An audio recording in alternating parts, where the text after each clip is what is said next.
जैसे कि आप लोग जानते हो कि हमारा विषय आज love marriage and diverse and extra marital affair. तो मित्रों, आप सब लोग जैसे कि जानते हो कि एक लॉ ऑफ अट्रैक्शन नाम का एक लॉ होता है जिसको हम आकर्षण का सिद्धांत के रूप से जानते हैं। और जो लॉ ऑफ अट्रैक्शन होता है उसी से सारी दुनिया चलती है। अगर ये लॉ ऑफ अट्रैक्शन खत्म हो जाएगा, जिस दिन से हम एक दूसरे को अट्रैक्ट करना छोड़ देंगे, कोई किसी को अट्रैक्ट करना छोड़ देगा, प्रकृति भी एक दूसरे को अट्रैक्ट करना छोड़ देगी। जैसे अभी हम उदाहरण के तौर पे बता सकता हूँ मैं आपको कि अभी जून का महीना चल रहा है। जून का महीना जैसे ही चालू हो जाता है वो सावन के महीने को अट्रैक्ट करना शुरू कर देता है। 15 जून के बाद हिंदुस्तान में, वैसे तो 4-5 जून के बाद मुंबई में मानसून आने की प्रक्रिया शुरू हो जाती है, प्री मानसून शुरू हो जाता है। तो जब गर्मी अधिक पड़ती है तो बरसात को अट्रैक्ट करती है और जब बरसात अधिक हो जाती है तो वो ठंड को अट्रैक्ट करती है, और जब ठंड ज़्यादा हो जाती है तो वो गर्मी को अट्रैक्ट करती है। तो ऐसे ये लॉ ऑफ अट्रैक्शन है। और अगर ये लॉ ऑफ अट्रैक्शन अगर दुनिया में ना हो तो क्या होगा? कोई किसी को अट्रैक्ट नहीं कर पाएगा, और जो हमारे बॉडी के अंदर जो पॉजिटिव और नेगेटिव है, जो हमारा एक नॉर्थ पोल साउथ पोल है, वो भी हमारा गायब हो जाएगा। क्योंकि नॉर्थ पोल और साउथ पोल यही दो एक दूसरे को अट्रैक्ट करते रहते हैं, और उसी वजह से सारी की दुनिया का संतुलन बना हुआ है। और जिस दिन ये संतुलन खत्म हो जाएगा उस दिन ये सारी दुनिया बर्बाद हो जाएगी। और यही अगर फार्मूला हम ये देखें तो जब हम शादी के रिश्तों के लिए बात करते हैं, किसी के जब हम कॉलेज में एडमिशन लेते हैं तो सारे की सारी पूरे कॉलेज तो हमारा दोस्त नहीं हो जाता। कुछ चुनिंदा लोग हमारे दोस्त बनते हैं। एक क्लास में 40, 45, 50, 60 बच्चे तक होते हैं, लेकिन 60 के 60 हमारे दोस्त नहीं बनते, जिसमें से कुछ चुनिंदा हमारे दोस्त बनते हैं, 8, 10, 15 मैक्सिमम। तो ये क्या है? ये this is the law of attraction. आपका जो अट्रैक्शन है वो दूसरे को अट्रैक्ट करता है। जो आपका अट्रैक्शन है, आप दूसरे की तरफ अट्रैक्ट होते हो। तो ये जो लॉ ऑफ अट्रैक्शन है ये संबंधों की जटिलताओं को परिभाषित करता है। अगर ये संबंध बनाने हैं तो वहाँ पे लॉ ऑफ अट्रैक्शन बहुत ज़रूरी है। कुछ रिश्ते ऐसे होते हैं कि जो तात्कालिक रूप से बनते हैं, कुछ रिश्ते ऐसे होते हैं कि जो थोड़े समय तक चलते हैं। हम लोगों ने देखा है कि जो कॉलेज के दोस्त थे आज हमसे बिछड़ चुके हैं, जो स्कूल के दोस्त थे आज हम उनको मालूम ही नहीं है वो कहाँ पर है, कहाँ पढ़ रहे हैं, कहाँ उनका करियर है, कहाँ वो एस्टेब्लिश हुए हैं, हमें नहीं मालूम। और कुछ रिश्ते ऐसे होते हैं जो पूरी ज़िंदगी भर चलते हैं। तो ये जो रिश्तों की जो ताना बाना है ये 3 तरह के स्टेजेस में आता है। एक जो होता है वो ये होता है कि जो जैसे मैंने अभी बताया कि टेम्परेरीली कोई व्यक्ति जुड़ा, थोड़े दिन आपके साथ में रहा और उसके बाद वो आपके जीवन से बाहर हो गया। कुछ लोग ऐसे होते हैं कि जो पहली क्लास से लेकर आपके 12th तक आपके साथ में पढ़ते हैं, फिर कॉलेज अलग अलग हो गए, फिर उसके बाद सब चीज़ें अलग अलग होती चली गई। और कुछ ऐसे रिश्ते होते हैं कि जो ताउम्र हमारे जीवन भर के साथी होते हैं, जिसमें हमारे ब्लड रिलेशन आते हैं। जो ब्लड रिलेशन रहते हैं, तो ब्लड रिलेशन में क्या है? देन अगेन है लॉ ऑफ अट्रैक्शन। जो हमारा ब्लड सेल्स जो होते हैं वो एक दूसरे के सेल्स से मिलते जुलते रहते हैं, इसलिए हमारा ब्लड रिलेशन होता है। घर में कोई माँ बाप या कोई बीमार हो जाता है तो किसी एक फैमिली मेंबर का ब्लड ग्रुप जो होता है वो उससे मिल जाता है और उसको खून चढ़ाया जाता है। तो इसी तरह से हमारी जो रिश्तेदारों का पूरा जो कुनबा होता है वो लॉ ऑफ अट्रैक्शन के तहत चलता है। और जहाँ पे ये लॉ ऑफ अट्रैक्शन नहीं होता वहाँ पे रिश्तों में ब्रेक आ जाता है। जब रिश्ते ब्रेक होते हैं, रिश्ते जब टूटते हैं तो समाज में बहुत बड़ा विघटन हो जाता है। जब इस तरह का समाज में विघटन होता है जो अभी की परिस्थितियां हैं, हमारे यहाँ पे अभी मैंने थोड़े दिन पहले एक ग्रुप पे पोस्ट डाली थी, किसी ने पढ़ी होगी या नहीं पढ़ी मुझे मालूम नहीं, लेकिन उसके अंदर मैंने लिखा था कि कुछ रिश्ते हमारे बहुत जल्दी ख़त्म होने वाले हैं, क्योंकि हमारे यहाँ पे अभी जो हमारी जो नवजात पीढ़ी है वहाँ पे या तो एक बच्चा है या 2 बच्चे हैं मैक्सिमम। किसी को 2 लड़के हैं, किसी को 1 लड़का 1 लड़की है, किसी को 2 लड़कियाँ हैं। इस तीनों के अलावा कोई ऑप्शन दूसरा है नहीं हमारे पास, तीसरा बच्चा है ही नहीं ज़्यादातर फैमिली में। और अभी पूरा का पूरा जो ध्यान है, पूरा का पूरा कंसंट्रेशन है वो करियर के ऊपर है। करियर करना है और करियर के पीछे पूरा फैमिली स्ट्रक्चर तबाह हो रहा है। जिसके 2 लड़के हैं उनके जब बच्चे होंगे तो उनको बुआ नहीं होगी। बुआ का सुख क्या होता है वो बच्चों महसूस नहीं कर पाएंगे कभी भी। जिन घरों में एक लड़का और एक लड़की है उस घर में मौसी नहीं होगी, मामा नहीं होगा।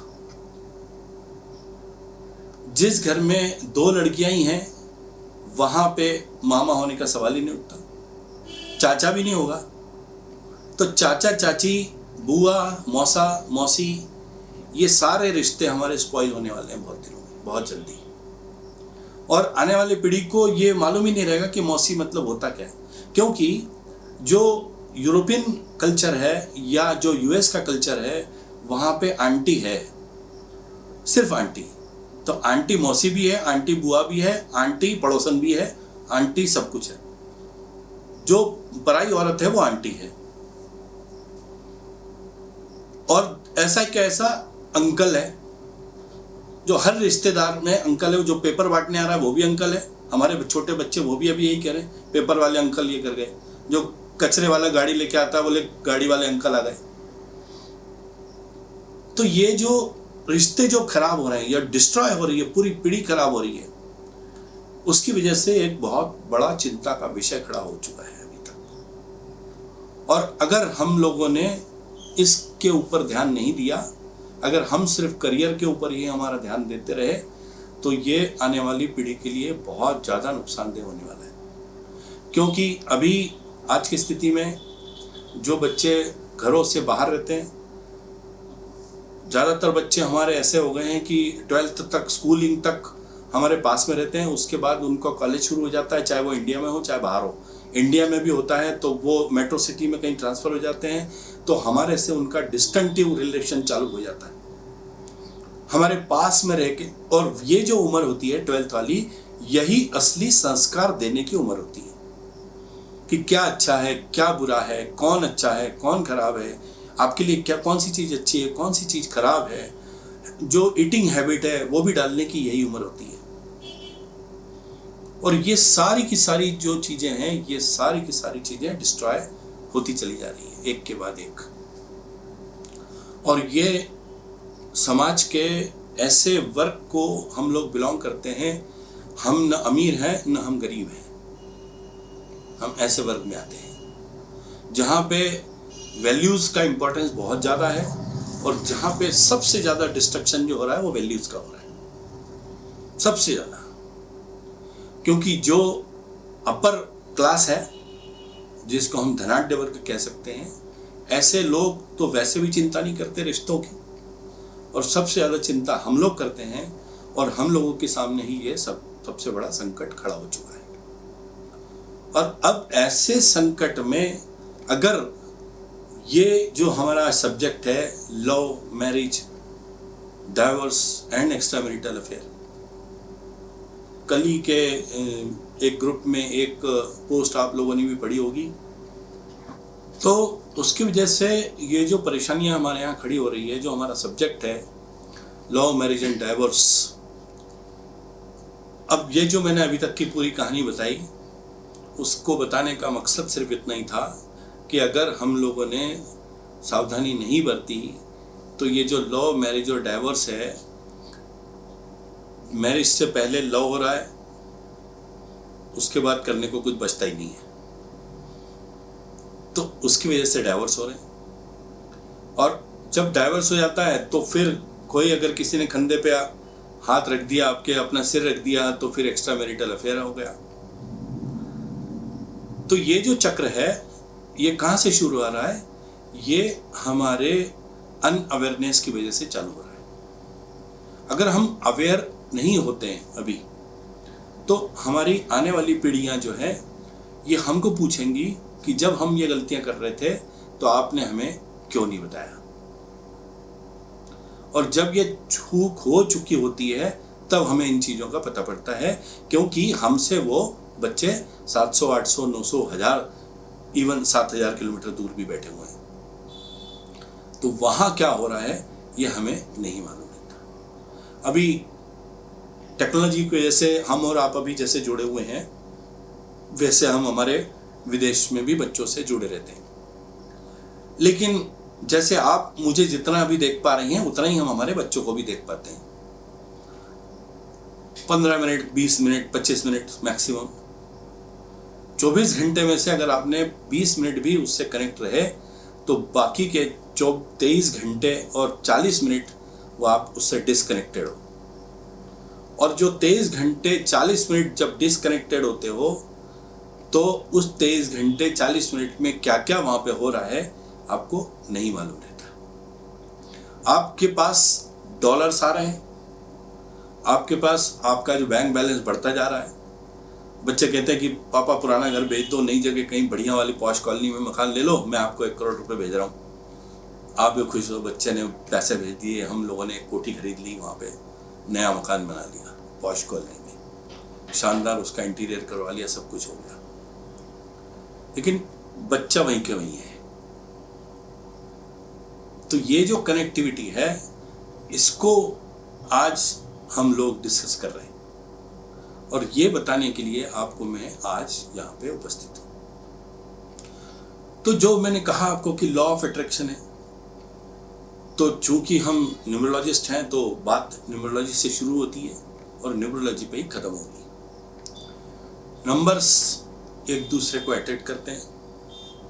नंबर्स एक दूसरे के, जैसे मैंने बताया, हम लोग स्कूल में पढ़ते हैं तो 7वीं 8वीं तक के बच्चे जो होते हैं वहाँ तक हमारे अलग दोस्त होते हैं, उसके बाद 12th तक अलग होते हैं, उसके बाद कॉलेज में अलग हो जाते हैं, उसके बाद फिर और जैसे जैसे आगे बढ़ते हैं जॉब में हम लोग एक जगह रहते हैं तो वहाँ कुछ हमारा ट्रांसफ़र हो जाता है, वहाँ दूसरे बन जाते हैं, पहले वाले भूल जाते हैं। तो जैसे जैसे हमारे ज़िंदगी में हम जैसे जैसे आगे बढ़ते रहते हैं, हमारा जैसे जैसे सफ़र आगे बढ़ता रहता है, वैसे हमारे कुछ साथी छूटते चलते हैं, नहीं बनते जाते हैं। इसी तरह दुश्मनों का भी है, दुश्मनों भी बनते रहते हैं, छूटते जाते हैं। कुछ ऐसे होते हैं कि जो मिलना है, हाय हेलो कर लिया। अपनी कॉलोनी में भी बहुत से ऐसे लोग रहते हैं कि सुबह गुड मॉर्निंग, हाय हेलो कर लिया, हाँ सब कैसे हो, ओके बाय। कुछ लोग ऐसे होते हैं कि अरे आओ सर चाय पीते हैं साथ में, गुड मॉर्निंग करते हुए मॉर्निंग वॉक से आ गए, घर पे आ गए, उनके साथ चाय पी ली, सुख दुख की थोड़ी बातें कर ली, क्योंकि बच्चे तो सब है ही बाहर, कोई बात करने वाला तो कोई है नहीं। कभी कोई सोशल वर्क में, कभी झाड़ पेड़ पौधे लगाने चले गए, कभी कोई पिकनिक चला गया, कभी कोई ग्रुप हो गया, कोई धार्मिक ग्रुप हो गया, कोई सांस्कृतिक ग्रुप हो गया, कोई क्लब वाले हैं, कोई पीने खाने वाले हैं, तो उनका अलग ग्रुप बन जाता है। सबके अपने अपनी चॉइस और सबके अपने अपने जो स्थितियाँ रहती हैं उसी हिसाब से उनकी फ्रेंडशिप होती चली जाती है। महिलाओं का भी ऐसा रहता है, किटी पार्टी में 40-50 महिलाएं रहती हैं, लेकिन 4-5 लोगों का ग्रुप अलग रहता है जिसमें उनकी ज़्यादा बनती है, घुटती है उनके साथ में। तो ये जो फ्रीक्वेंसी है, ये फ्रीक्वेंसी का खेल है सारा। जिसके साथ आपकी फ्रीक्वेंसी मैच हो गई उसी के साथ आपका अट्रैक्शन बढ़ जाता है, और जिसके साथ में आपकी फ्रीक्वेंसी नहीं मिलती वहां पे आप डिसकनेक्शन के मूड में आ जाते हो। तो नंबरों की बात जब हम करते हैं तो नंबर एक दूसरे को हमेशा अट्रैक्ट करते रहते हैं। नंबर एक दूसरे के साथ में हमेशा, कुछ नंबर ऐसे होते हैं जो हमेशा रिपेल ही करते हैं।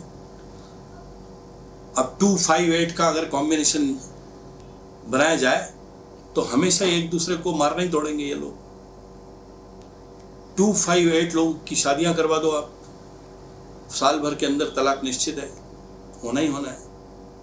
अगर आपने जैसे किसी की डेट ऑफ बर्थ में 888, 88 आ जाता है, 88 आ जाता है, 888 आ जाता है, 999 आ जाता है, उसके साथ में 22 आ जाता है, तो डेफिनेटली वहाँ पे तलाक के मामले बनेंगे ही बनेंगे। तो ये जो कॉम्बिनेशंस होते हैं यही हमारे जीवन का आधार बन जाता है, और ख़ास तौर से तब जब हम रिश्तेदारी में जाते हैं, क्योंकि हमारा subject he love, marriage and affair है। तो लव किससे होगा? लव किसी से भी हो सकता है, लेकिन अफेयर किसके साथ होगा ये नंबर बताएंगे। लव एट फर्स्ट साइट जो होता है, लव करने के लिए आपको दिल से कनेक्टिविटी की जरूरत नहीं है, क्योंकि आपके रूप रंग से भी प्यार हो सकता है, आपके कपड़ों से भी प्यार हो सकता है, आपके जॉब से भी प्यार हो सकता है। तो ये जो नंबर्स हैं, ये नंबर्स हमेशा आपको ये बताते रहते हैं कि आपको कौन सा नंबर आपको अट्रैक्ट कर रहा है, कौन सा नंबर आपको दूर भेज रहा है। और ये जो नंबर्स की कनेक्टिविटी है यही आज हम डिस्कस कर रहे हैं। तो ये जो अभी जो हमारा नया एरा है, इसके अंदर जो हमें कनेक्ट करना है, अब ये कनेक्ट कैसे करना है कि जब हम हमारे बच्चों के लिए रिश्तेदारी देखते हैं तब हमें सबसे पहले क्या चीज़ को ध्यान रखना है? हम लोग कुंडली मिलान पे जाते हैं।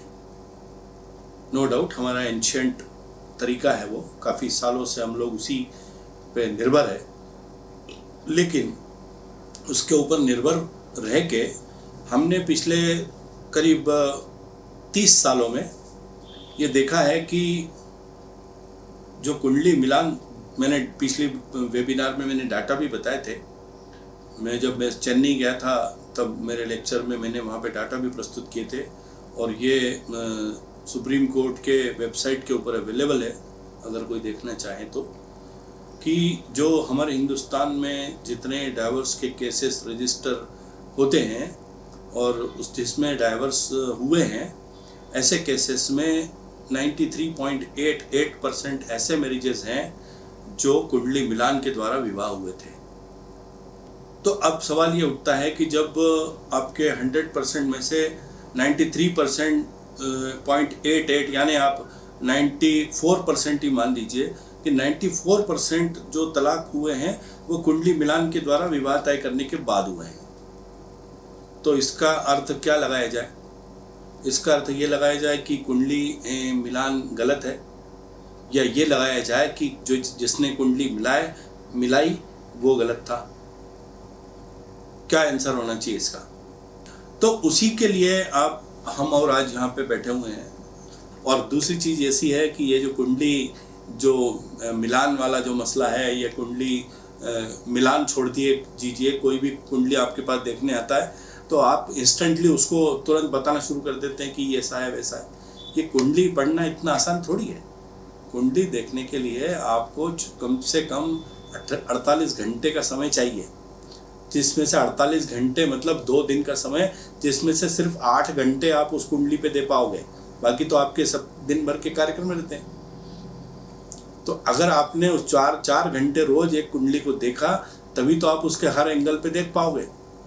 जब हम हमारे न्यूमरोलॉजी में जब हम पढ़ाते हैं, जिन्होंने मेरे क्लास अटेंड किए हैं उनको ये बहुत अच्छी तरह से मालूम होगा कि हम डेट ऑफ बर्थ को पहले एनालिसिस करना सिखाते हैं, उसका एक्सरे निकालना सिखाते हैं, उसकी पूरी जो लेबोरेटरी टेस्ट होती है ना, जैसे आप कोई बीमारी हो जाती है, आप जाते हो डॉक्टर के यहाँ पे, वो पैथोलॉजी भेजता है आपको कि आप ब्लड टेस्ट करा लो, शुगर भी करा लो, आप ये भी करा लो, वो भी करा लो, और सारे दुनिया भर के टेस्ट कराता है। उसी तरह से हम पूरी डेट ऑफ बर्थ का एनालिसिस करते हैं, और उसके बाद फिर हम उसमें हम ये भी देखते हैं कि इसमें ट्रायंगल तो नहीं है, उसमें हम ये भी देखते हैं कि टी जंक्शन तो नहीं है, हम उसमें ये भी देखते हैं कि इसमें कितने एंगल बन रहे हैं, हम उसमें इतने सारे एंगल पे हम लोग देखते हैं, उसके बाद हम किसी रिजल्ट पे पहुँचते हैं। और नॉर्मली अभी ऐसा हो रहा है कि किसी कुंडली वाले के पास गए, उसने कुंडली खोली, 2 कुंडलियाँ देखी, 15 मिनट में आपके सामने रिजल्ट रख दिया। क्यों? क्योंकि वो लैपटॉप पे काम हो रहा है। आपने श्री गणेश खोला और उस पर दोनों डेट ऑफ बर्थ डाल दी, समय डाल दिया, दोनों का रिजल्ट सामने आ गया, आपने उसको पेल दिया कि लो साहब। तो ऐसा नहीं होता ना। ये जो आपने सॉफ्टवेयर देखा है, ये सॉफ्टवेयर किसने बनाया? इंसान नहीं बनाया ना। उसमें उसका क्या है? कंप्यूटर का तो कुछ है नहीं। उसमें जो इंसान ने फीड किया है वही आपको वापस दे रहा है, वो आप उसके अंदर जो डालोगे वो आपको वापस दे देगा। तो सवाल यह है कि अगर आपने उसको बिना एनालिसिस किए अगर आपने उसको रिजल्ट दे दिए तो फिर ये तलाक के केसेस बढ़ते ही जाने हैं। और अगर आपको इसको रोकना है तो आपको अपनी जवाबदारी समझना ही पड़ेगी। हर एस्ट्रोलॉजर की, हर पामिस्ट की, हर न्यूमरोलॉजिस्ट की, हर टैरो कार्ड रीडर वाले की, हर एक की जवाबदारी है ये, किसी एक की जवाबदारी नहीं है। हर एक की जवाबदारी है कि समाज के अंदर जो विघटन हो रहा है, समाज के अंदर जो टूटन पैदा हो रही है, समाज के अंदर जो रिश्तेदारी खराब हो रही है, और जब एक विवाह टूटता है तो 2 खानदान बर्बाद होते हैं। लड़का लड़की का कुछ होता नहीं है, लड़का लड़की तो जो होता है वो होता ही है, लेकिन उसके पीछे पूरा का पूरा, और हम हिंदू समाज में रहने वाले लोग हैं, हमारे पीछे एक लड़की जब घर से वापस आ जाती है शादी करके तो उसका इफेक्ट पूरे खानदान पे पड़ता है, दूसरे बच्चों की शादी पे भी पड़ता है, क्योंकि हम अभी इतने एडवांस समाज में नहीं जा पाए हैं जिससे हम उस चीज़ को इग्नोर कर सकें। तो कहने का मतलब सिर्फ इतना है कि आप जब भी कुंडली का अभ्यास करें तो ये इन चीज़ों को जरूर देख लें, और उसी के लिए हम कुछ ऐसे आपको फार्मूले बता रहे हैं कि अगर आप ऐसे मैचेस करेंगे, ऐसे नंबर्स को मैच करेंगे जो कभी भी तलाक होने की नौबत नहीं आएगी, जिनकी लाइकिंग अच्छी होगी, जिनकी एक दूसरे को समझने की जो क्षमता है वो अच्छी होगी, एक दूसरे को अट्रैक्ट करने के बारे में वो लोग हमेशा अवेयर रहेंगे, एक दूसरे के प्रति फेथफुल रहेंगे और कॉम्पिटेंट रहेंगे। तो सबसे ज़्यादा इम्पॉर्टेंट यही चीज़ है आज की तारीख में कि अगर हम हमारे समाज को बचाना चाहते हैं तो हमारी रिस्पॉन्सिबिलिटी हमको निभाना पड़ेगी, और उसको निभाने के लिए आप कुंडली देखते हैं, आप हस्तरेखा विशेषज्ञ हैं, आप लाल किताब विशेषज्ञ हैं, आप टैरो कार्ड रीडर हैं, आप जो भी आप केपी के एक्सपर्ट हैं, आप जो भी एक्सपर्ट होंगे बहुत अच्छी बात है, आप अपने विधा में मास्टर हो सकते हैं, लेकिन पर्टिकुलरली जहाँ पे इस तरह के संबंध मिलाने की बात आएगी तब आपको बहुत ज़्यादा सीरियस होना पड़ेगा कि आपको अभ्यास करना पड़ेगा। आप तुरंत कुछ भी रिजल्ट्स ना उठा के दे दें, नहीं तो फिर हमारा समाज दिन पे दिन और टूटता चला जाएगा। तो अपने बच्चों को फिट बनाइए, अपने बच्चों को प्रेरणा दीजिए कि वो जिन लोगों के बच्चों की शादी हो रही है उनको बोलें कि आप इस चक्कर में ना पड़े कि एक लड़का या एक लड़की पैदा करके और बंद कर दिया, कम से कम ये 3 बच्चे तो पैदा करें ताकि हमारे रिश्तेदारी ख़त्म ना हो। जैसे मैंने पहले बताया कि अगर एक लड़का एक लड़की होते हैं या सिर्फ 2 ही लड़के होते हैं, 2 ही लड़कियां होती हैं, तो बुआ की जो रिश्ते हैं वो अब बच्चों को मालूम ही नहीं रहेगा कि बुआ यानी होती कौन है, मौसी मालूम नहीं रहेगी बच्चों को कि मौसी कौन सी होती है, मामा नहीं मालूम रहेगा बच्चों को कि मामा यानी क्या होता है। और जैसे मैंने पहले बताया शुरुआत में कि आंटी और अंकल बस 2 हैं, तो वो अंकल तो पेपर डालने वाला भी अंकल है, और जो सब्जी बेचने वाला वो भी अंकल है, और जो काम वाली बाई आती है वो भी आंटी है, और जो हमारे यहाँ जो वेटन जो भी होती हैं वो सभी आंटियाँ हैं। तो ये रिश्तेदारियाँ जो है ख़त्म ना हो, उसके लिए हमें ये बहुत ज़्यादा ज़रूरी है कि हम हमारे शास्त्रों का इस्तेमाल करें, और उस शास्त्रों का इस्तेमाल करते हुए हमारे आने वाले पीढ़ी को हम सशक्त बनाएं। मेंटली सशक्त तो हो रहे हैं, लेकिन फिजिकली सशक्त भी होना ज़रूरी है, और उनको ये बताना ज़रूरी है कि पैसे की दौड़ में, करियर की दौड़ में अपने परिवार का ढांचा ना बिगाड़ें, अपना जो पारिवारिक जो संतुलन है वो ना बिगाड़ें। अगर पारिवारिक संतुलन बिगड़ गया, हमारे यहाँ पे ही बहुत ज़्यादा, अब आप सभी के यहाँ पे स्थिति होगी, एक बच्चा या बच्ची तो कुछ आगे की रिश्तेदारी नहीं है, बच्चों को राखी का त्यौहार खत्म होता जा रहा है, राखी बांधने के लिए कोई नहीं है, लड़की को भाई नहीं है, लड़के को बहन नहीं है, रिश्तेदारी। अब सभी क्या, अगर पूरे परिवार में एक एक लड़का एक एक लड़की होने लगे तो बताइए आप क्या है। तो कहने का मतलब ये है कि हम जो लॉ ऑफ अट्रैक्शन की बात करते हैं, तो हम हमारे समाज का जो लॉ है, जो हमारा ध्रुवीकरण है, जो हमारा कुटुंबीय आधार है, अगर हम उस कुटुंबीय आधार को ही हमने अगर खो दिया तो हमारे पास बचेगा क्या। तो इसलिए ये ज़रूरी है कि बच्चों की शादी करते समय हम ऐसे कॉम्बिनेशन बनाएं, ऐसे कॉम्पिटेबल जोड़ियां बनवाएं कि जिससे फिजिकल रिलेशनशिप में दरार ना आए। तो जब इस तरह की कॉम्पिटेबिलिटी हमको तय करनी है तो हमें ये भी सारे एस्पेक्ट देखना हो। अभी लड़का देखते समय हम लोग क्या देखते हैं, पैकेज कितना है, भूल जाइए पैकेज को। 4.5-5 लाख रुपए का भी अगर पैकेज है तो वो बहुत अच्छा पैकेज है, कोई बुराई नहीं है। लेकिन लड़के में बच्चे को, अपने फैमिली को संभालने की, अपने माँ बाप को संभालने का अगर हुनर है तो पैसा तो कोई इम्पोर्टेंट नहीं है, पैसे का उतना इम्पोर्टेंस नहीं है।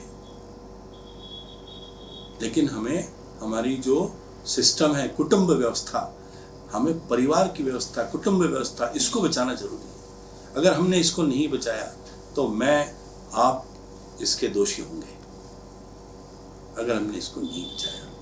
और हमारे जवाबदारी इसलिए बढ़ जाती है क्योंकि जब कुटुंब व्यवस्था के लिए जब हमारे पास कोई कुंडलियाँ आती हैं, कोई डेट ऑफ बर्थ आती हैं, तब हमें इन सब चीज़ों को देखना बहुत ज़्यादा ज़रूरी है कि वो compatible in what sense, compatible किस सेंस में होना चाहिए, फिजिकल फिटनेस उसके पास है कि नहीं। आप पैकेज देख रहे हो, पैकेज 5 करोड़ रुपए का पैकेज है, 50 लाख का पैकेज है, फिजिकली अनफिट, मेंटली अनफिट,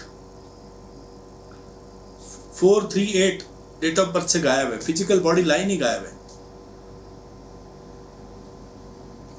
जिसकी डेट ऑफ बर्थ में 5 नंबर मिसिंग है, 5 नंबर मिसिंग है, जिसकी डेट ऑफ बर्थ में 5 नंबर मिसिंग है, 9 नंबर मिसिंग है और 6 नंबर मिसिंग है, ऐसे लोग सेक्सुअली इनकॉम्पिटेंट होते हैं, इनकॉम्पिटेंट। तो अगर आपने उसका पैकेज 50 लाख का है और अगर आपने अपने बेटे या बेटे की शादी ऐसा कपल बना दिया तो क्या होने वाला है आप समझ सकते हैं अच्छी तरह। फिर इसका जो परिवर्तन होता है वो एक्स्ट्रा मैरिटल अफेयर में, और एक्स्ट्रा मैरिटल अफेयर एक नई प्रॉब्लम को खड़ा करती है। और ऐसा नहीं है कि ये सिर्फ अनमेरिड ही लोग एक्स्ट्रा मैरिटल अफेयर में जाते हैं, चाहे वो मेल हो या फीमेल हो। मेरे पास अभी कम से कम 22 या 23 कपल ऐसे हैं जो दोनों एक्स्ट्रा मैरिटल अफेयर में हैं, जिनकी डेट ऑफ बर्थ में बता सकता हूँ, नाम नहीं बता सकता लेकिन बता सकता हूँ कि ये लोग ऐसे हैं। तो आपके पास उसका जरिया सिर्फ यही है कि आप डेटा इकट्ठा करते रहिए। जब आप डाटा इकट्ठा कर लेते हैं तो आपका जो बिलीव सिस्टम है वो स्ट्रॉन्ग करने के लिए उसके पास एक ही तरीका है। तो हमारे पास ऐसे डाटा अगर होंगे तो हम 100 डेट ऑफ बर्थ हमारे पास होंगी और 100 में से अगर 75 भी डाटा हमारे 75 डेट ऑफ बर्थ भी हमारे पास ऐसी हैं कि जिनके ऊपर ये अप्लाई हो रहा है, तो आप बेधड़क उस चीज़ को कह सकते हो कि हाँ ये ऐसा होगा। तो जैसे मैंने अभी आपको बताया कि जब 9, 5, 6 ये अगर मिसिंग हो जाता है तो सेक्सुअल अनकॉम्पिटेंट हो जाता है। तो पेयर बनाते समय आपको इन चीज़ों का ध्यान रखना जरूरी है। तो जब आप पेयर बनाते हैं, जब 2 कुंडलियां मिलाते हैं तो आप गुण मिलान करते हैं, तो गुण मिलान ही सब कुछ हो जाता है क्या?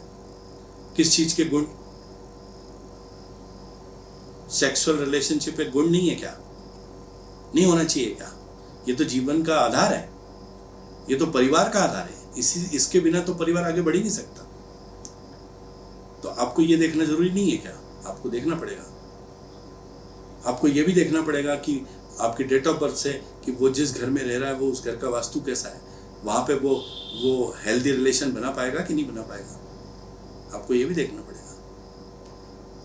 आपको ये भी देखना पड़ेगा कि वहाँ पे सबसे ज़्यादा जो पावरफुल एलिमेंट है जो इस चीज़ के लिए लगता है वो कितना % है, क्योंकि एलिमेंट होगा तो ही तो सब चीज़ें होंगी। वाटर एलिमेंट होगा पावरफुल फायर एलिमेंट पावरफुल होगा तो दोनों मिलके क्या करते हैं, दोनों मिलके अग्नि प्रज्वलित करते हैं और अग्नि से उत्पत्ति होती है।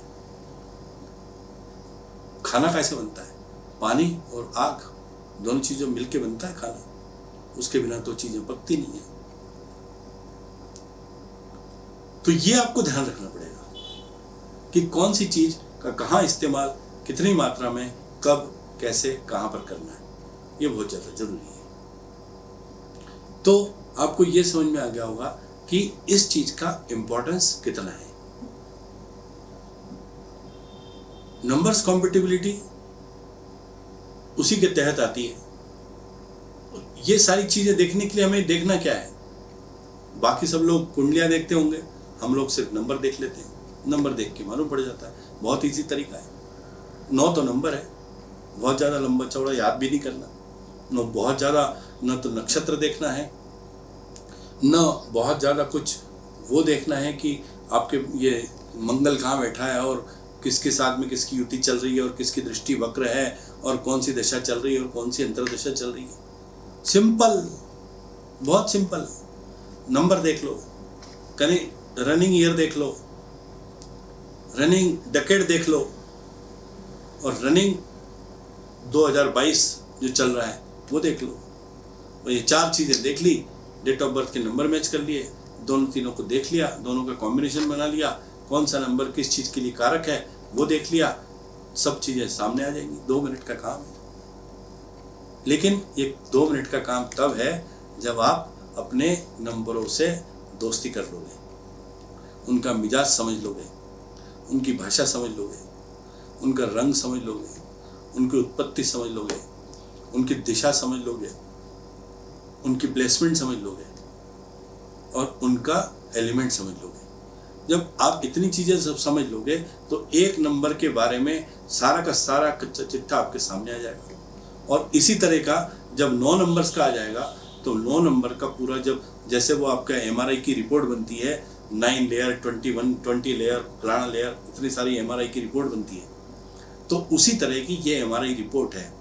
और MRI रिपोर्ट में first layer, second layer, third layer, fourth layer, सब में पूरी जितने अंदर घुसते जाओगे उतना जो जो जो आपका क्वेश्चन होगा उसका आंसर तुरंत सामने आता चला जाएगा। और ये जो आंसर आपको मिलना है वो कैसे मिलेगा, आपको उसका थोड़ा सा अभ्यास करना पड़ेगा। और अभ्यास कैसे होगा, अभ्यास ये होगा कि आपको आपके नंबर्स की, जैसे मैंने बताया, इतने सारी जो चीज़ें हैं वो सब समझना पड़ेगी। और सबसे ज़्यादा इम्पोर्टेंट ये है कि एक नंबर की दूसरे नंबर के साथ में कैसे रिलेशनशिप है, क्योंकि हम आज बात करने बैठे हैं सिर्फ रिलेशनशिप के ऊपर। और एक नंबर की 2 के साथ, एक नंबर की 3 के साथ, एक नंबर की 4 के साथ, सबके साथ अलग अलग रिलेशनशिप होगी। और डेफिनेटली जब किसी की डेट ऑफ बर्थ में एक नंबर सिर्फ एक ही बार है और 2 नंबर 3 बार है तो उनकी रिलेशनशिप कैसे होगी। ऐसा का ऐसा अगर 2 नंबर है और अगर उस किसी की डेट ऑफ बर्थ में 22 है और किसी की डेट ऑफ बर्थ में 999 है तो दोनों की रिलेशनशिप कैसे होगी। तो यहाँ पे क्या देखना पड़ेगा, यहाँ पे दोनों के एलिमेंट देखना पड़ेगा, कौन सा फायर एलिमेंट है और कौन सा अर्थ एलिमेंट है। अर्थ एलिमेंट कितनी क्वांटिटी में है और फायर एलिमेंट कितनी क्वांटिटी में है। तो जो एलिमेंट होता है, जो ज़्यादा होता है, वो उसको सप्रेस करता है। और अगर ये एलिमेंट एक दूसरे को कॉम्पिटेंट होंगे तो बहुत अच्छा रिजल्ट दे देंगे। लेकिन अगर एक दूसरे को रिपेल करेंगे तो क्या होगा, आग जो होती है वो, पानी जो होता है वो आग को बुझाएगा, आग को हवा भड़काने का काम करती है। अगर हवा और आग की क्वांटिटी कम हुई तो आप, मोमबत्ती है, फूंक मारोगे बुझ जाएगी, चूल्हे को फूंक मारने से बुझेगा नहीं, 2 लोटे पानी डालना पड़ेगा तब चूल्हा बुझेगा। फायर ब्रिगेड का काम क्या है, पहले आग देखते हैं कितनी क्वांटिटी में लगी है, उसके हिसाब से उसके ऊपर पानी डाला जाता है, नहीं तो फिर फोम डाला जाता है, तो उससे आग बुझाई जाती है। तो डिपेंड करता है कि कौन सा एलिमेंट कितने मात्रा में है। अगर एयर एलिमेंट ज़्यादा होगा तो हवा को भड़का देगा, आग लगी हुई होगी, छोटी जगह पे आग लगी होगी, हवा आएगी और भड़काते चली जाएगी, पूरे जंगल को आग लगा देगी।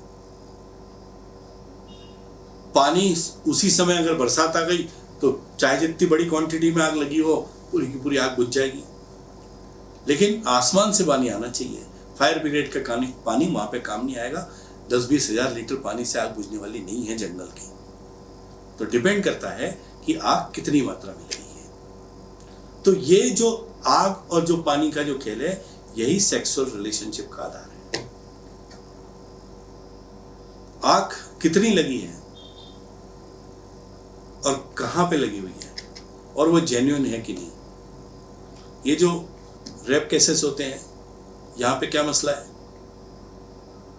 यहां पे वही है ना, आग। फिजिकल जो बॉडी में जब आग लगती है तो दो चीजें हो सकती हैं। एक तो या तो एसिडिटी हो जाती है, पित्त बढ़ जाता है, और नहीं तो फिर सेक्सुअल रिलेशनशिप में व्यक्ति जाता है। और जब वो जाता है तो वो डिपेंड करता है, अगर वो 66 उसके डेट ऑफ बर्थ में है तो डेफिनेटली वो सेक्स की तरफ जाएगा। अगर 33 है तो डेफिनेटली उसको एसिडिटी होगी, जलन होगी पेट में, एसिडिक हो जाएगी बॉडी, पित्त बढ़ जाएगा। ये समझना बहुत जरूरी है कि कौन सी मात्रा में कौन सा एलिमेंट कहाँ पे किस तरह से काम कर रहा है, और उसको बुझाने के लिए क्या है। मेटल एलिमेंट, मेटल एलिमेंट क्या है? मेटल एलिमेंट क्या काम करता है?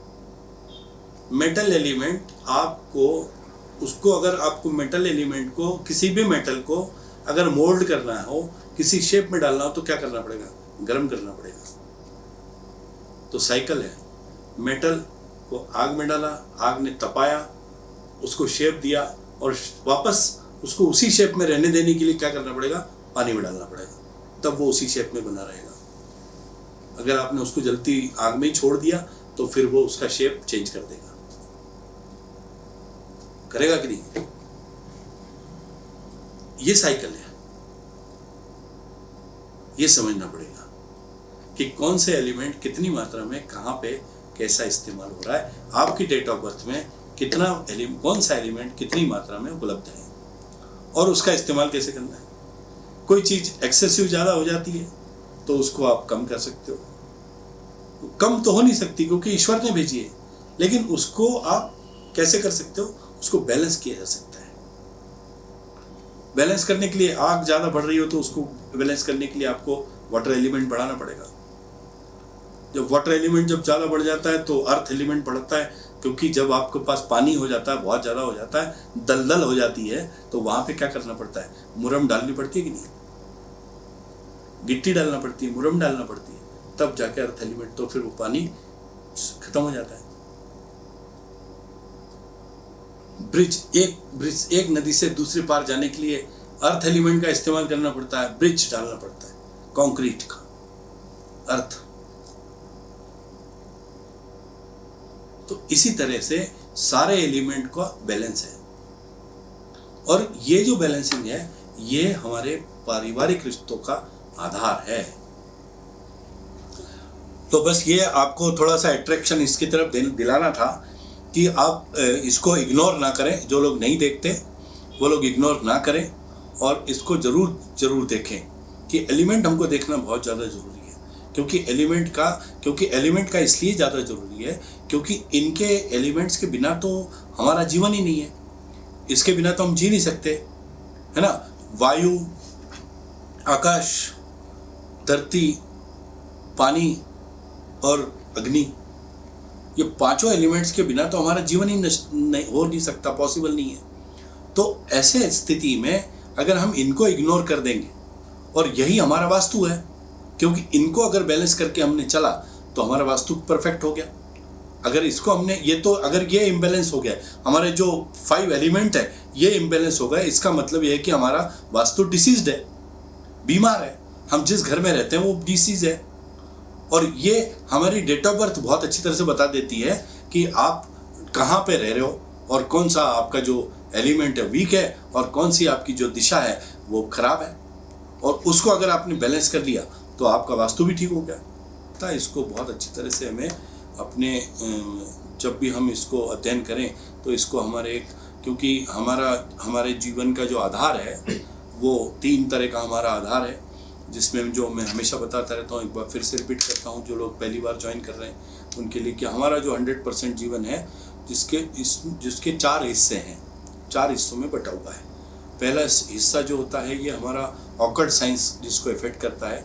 ऑकल्ट साइंस में हमारे सभी तरह की विधाएं आती हैं, जिसमें astrology, numerology, palmistry, face reading, tarot card, Lal Kitab और भी बहुत सारी, थंब इम्प्रेशन, और जो लोग बाग जो काम करते हैं वो सारी विधाएं इसके अंदर आ जाती हैं। 33% ये ऑकल्ट साइंस हमें इफ़ेक्ट करता है, और 33% जो होता है वो हमारा वास्तु हमको इफ़ेक्ट करता है। क्योंकि वास्तु हमको इसलिए इफ़ेक्ट करता है क्योंकि जिस जगह पे हम रहते हैं और जिस जगह पे हम लोग काम करते हैं वहाँ के जो इन्वायरमेंट होता है वो हमें बहुत ज़्यादा इफ़ेक्ट करता है। तो 33% वास्तु, 33% हमारा astrology, numerology, palmistry, face reading, tarot card ये आ गया, और उसके बाद जो 33% होता है वो होता है हमारा कर्म। क्योंकि हमारे भगवान ने हमको कहा है कि कर्मण्येवाधिकारस्ते मा फलेषु कदाचन। तो अगर हम कर्म नहीं करेंगे तो ये एस्ट्रोलॉजी, न्यूमरोलॉजी ये सब बेकार है। कोई भी आपको घर बैठे कुछ नहीं दे सकता। जब वो कर्म के लिए भी हमको एस्ट्रोलॉजी, पॉमिस्ट्री, न्यूमरोलॉजी सबका सहारा चाहिए होता है, और कर्म हमारे तभी अच्छे हो सकते हैं जब हम अच्छे वास्तु में बैठकर अगर हम अच्छे कर्म करते हैं तो ये बाकी सारी जो विधाएं हैं ये भी हमारे सपोर्ट करने लगती हैं। और जो 33 99 हो जाता है, और जब 1% जो बचता है उसी को बोलते हैं हम भगवान की मर्जी, यानी डेस्टिनी। जब वो चाहता है तो सब कुछ हो जाता है। तब आपकी पॉमिस्ट्री, एस्ट्रोलॉजी, न्यूमरोलॉजी किसी की कुछ ज़रूरत नहीं है। उस दिन उसने चाह लिया तो सब कुछ हो जाता है, नहीं तो कुछ नहीं होता। तो ये हमारी लाइफ का इक्वेशन है, तो ये आप ध्यान रखिए।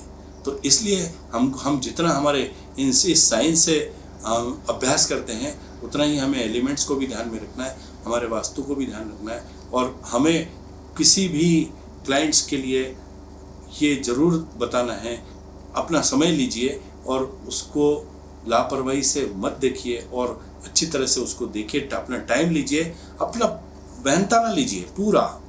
हम अपने खुद को ब्रांड बना लें कि नहीं साहब, हम अगर न्यूमरोलॉजिस्ट कोई दुनिया में है तो वो सिर्फ दिलीप शोपुर करे, उसके अलावा कोई नहीं है।